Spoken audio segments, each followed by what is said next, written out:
With all the riders I train, one of the most common things that we come across in the gym is that they have problems with their wrist, in particular if they're doing press up and handstand work.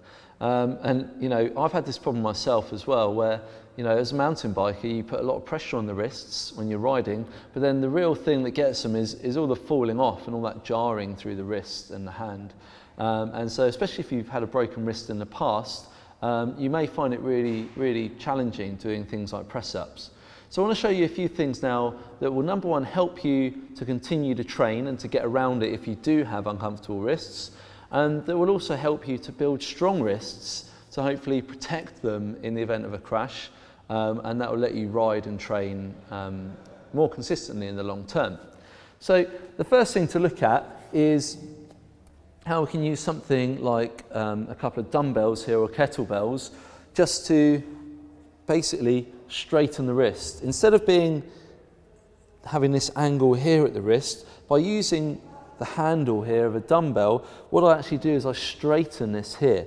Now while I'm holding it, I need to keep the forearm and the hand strong, okay, by really gripping it tight, because you can also put a lot of pressure on the wrist by letting the hand drop down. So in this position here, I'm keeping it nice and straight.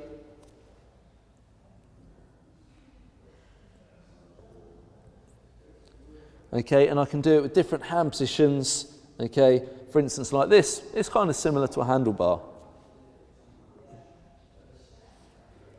Okay, so by doing these, a press up on a dumbbell or you know a barbell or anything like that, what it does is it takes that angle where the pressure is created out of the equation. Now if you don't have anything like this, you can get a bit Rocky style and you can actually do them on your fists. Okay, so generally a slightly softer surface is preferable, okay, but the same things apply.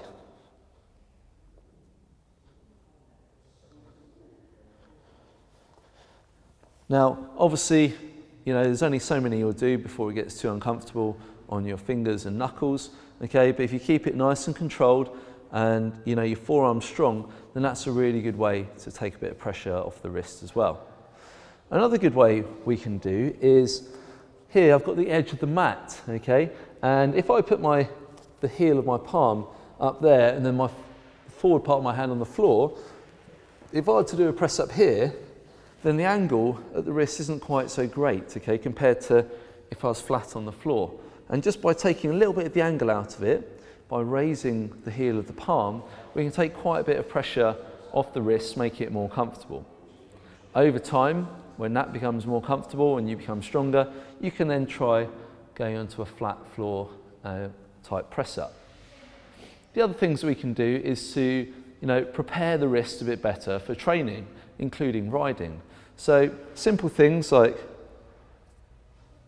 just a gentle stretch. So on this side, I'm just working the right wrist, pull it down, so there's a gentle stretch there, back over, back down, okay? And we can also be like more dynamic, so you can basically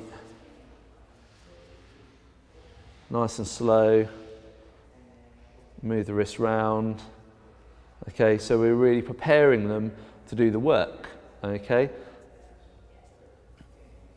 So by doing a couple of simple things, we can make the wrist stronger, and if you've got long-term issues that really aren't going to allow you to do like press-ups and handstands on the floor, then by using a dumbbell or going on your fists, you should be able to continue training.